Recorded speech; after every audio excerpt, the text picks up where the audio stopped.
अगर आप महाराष्ट्र में किसी दुकान में काम करते हैं और आपको मराठी नहीं मालूम तो आपको पीटा जा सकता है। अगर आप मुंबई में सिक्योरिटी गार्ड हैं और आपकी मातृभाषा हिंदी है तो आपकी नौकरी खतरे में पड़ सकती है। और अगर आपने सोशल मीडिया पर किसी नेता पर कमेंट कर दिया तो आपको घर से भी उठा लिया जा सकता है। ये कोई फिल्म नहीं, ये महाराष्ट्र का हकीकत है। लेकिन क्या ये सिर्फ भाषा का मुद्दा है या फिर राजनीति का सबसे खतरनाक चेहरा? इस वीडियो में हम आपको बताएंगे कि कैसे एक भाषा हिंदी देश के राज्यों में नई लड़ाई का कारण बन चुकी है।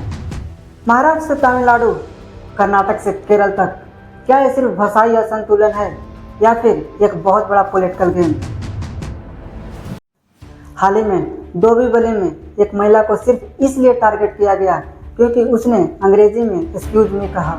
टैक्सी चलाने से लेकर बैंक में काम करने तक मराठी भाषा न बोलने पर निशाना बनाया जा रहा है। हाल ही में एमएनएस के कार्यकर्ताओं ने एक दुकानदार की सिर्फ इसलिए पिटाई कर दी कि उसको मराठी बोलना नहीं आता था। मंत्री योगेश कदम ने इसकी निंदा की, लेकिन साथ ही उसने कहा कि मराठी भाषा का अपमान हम नहीं सहेंगे। महाराष्ट्र में मराठी तो बोलनी ही पड़ेगी। यानी हिंसा का निंदा भी और समर्थन भी। एमएनएस के कार्यकर्ताओं ने उस शख्स को भी ढूंढ लिया जिसने सोशल मीडिया पर राज ठाकरे के खिलाफ कुछ लिखा था। उसे घर से उठा लिया गया और उसे पुलिस के हवाले कर दिया गया। अब सोचिए ये कौन सी राजनीति है जहां पोस्ट डालने से खतरनाक है मराठी ना बोलना? क्या ये भाषा की लड़ाई है या फिर हर चुनाव से पहले शुरू होने वाला वही पॉलिटिकल ड्रामा? महाराष्ट्र में लोकल बॉडी चुनाव आने वाले हैं और वहां मराठी पहचान एक हथियार बन चुकी है। महाराष्ट्र नवनिर्माण सेना यानी राज ठाकरे की पार्टी खुद को मराठी गौरव का रक्षक बताकर राजनीति में वापसी की कोशिश कर रही है। शिवसेना उद्धव गुट मराठी पहचान की विरासत को फिर से जिंदा कर रही है। बीजेपी हिंदी और मराठी के बीच फंसी हुई है तो वो हिंदुत्व को मुद्दा बनाकर इसे नया एंगल दे रही है। नीतीश राणे का बयान, दम है तो अपने स्वयंसेवकों को मुस्लिम इलाकों में भेजो और वहाँ मराठी बोलवा कर दिखाओ।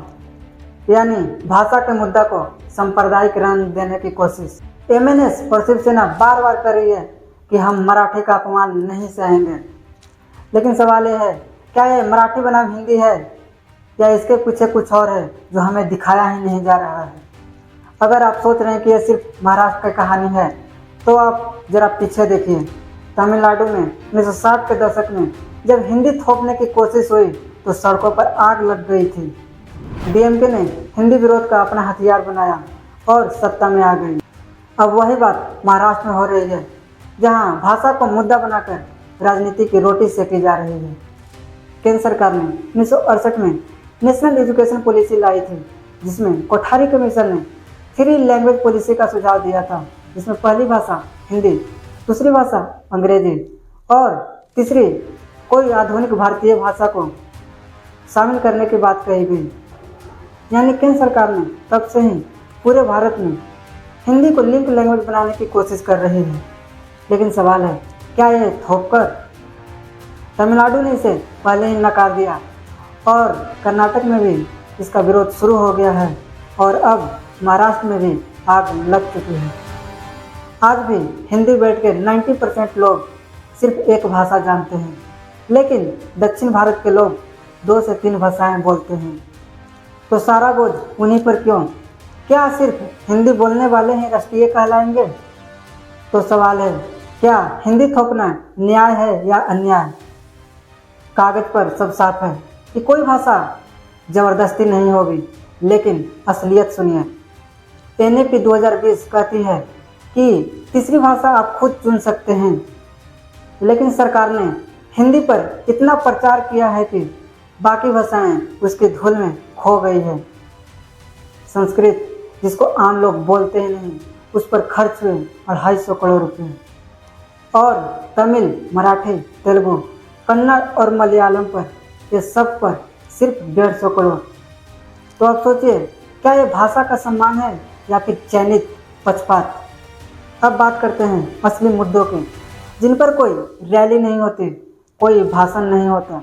2025 में महाराष्ट्र में अब तक 750 से ज़्यादा किसान आत्महत्या कर चुके हैं, लेकिन इस पर कोई धरना नहीं, कोई मीडिया कवरेज नहीं। पानी के लिए महिलाएं मीलों दूर चलती है, लेकिन नारे लगते हैं मराठी बोलो। 1 करोड़ निवेशकों ने 3 लाख करोड़ गंवाए, लेकिन इस पर कोई चुनाव लड़ा नहीं जा रहा, क्योंकि असली मुद्दों पर राजनीति नहीं होती। सस्ती राजनीति सिर्फ भाषा और धर्म के नाम पर होती है। अगर कर्नाटक के नेता ट्रैफिक को लेकर चिंतित होते तो बेंगलुरु दुनिया का तीसरा सबसे स्लो शहर नहीं होता। आज दूसरे देश रॉकेट्स, क्वांटम कंप्यूटर और मच्छरों जैसे छोटे छोटे रोबोट बना रहे हैं, लेकिन हम आज भी मच्छरों के जैसे एक दूसरों के काटने में लगे हैं। इस देश में एक ही समाधान है, अपनी मातृभाषा को मजबूत बनाओ और लिंक लैंग्वेज अंग्रेजी रखो। अंग्रेजी एक तटस्थ भाषा है, न उत्तर की न दक्षिण की। अंग्रेजी ने हमें आईटी क्रांति दी, स्टार्टअप दिया और हमें दुनिया से जोड़ा। और अगर कोई तीसरी भाषा सीखना ही चाहता है तो उसे आज़ादी होनी चाहिए। हमारा देश वो बाग है जहाँ हर भाषा एक फूल है। अगर एक फूल को ज़बरदस्ती बाकी पर थोपोगे तो बाग उजड़ जाएगा। हमें यह तय करना है कि भाषा की लड़ाई में उलझते रहेंगे या फिर असली मुद्दों की बात करेंगे। देश के नेता अगर भाषा पर लड़वाते रहेंगे तो हम विज्ञान, टेक्नोलॉजी और प्रगति में दुनिया से और पीछे रह जाएंगे। अब फैसला आपको करना है। जय हिंद।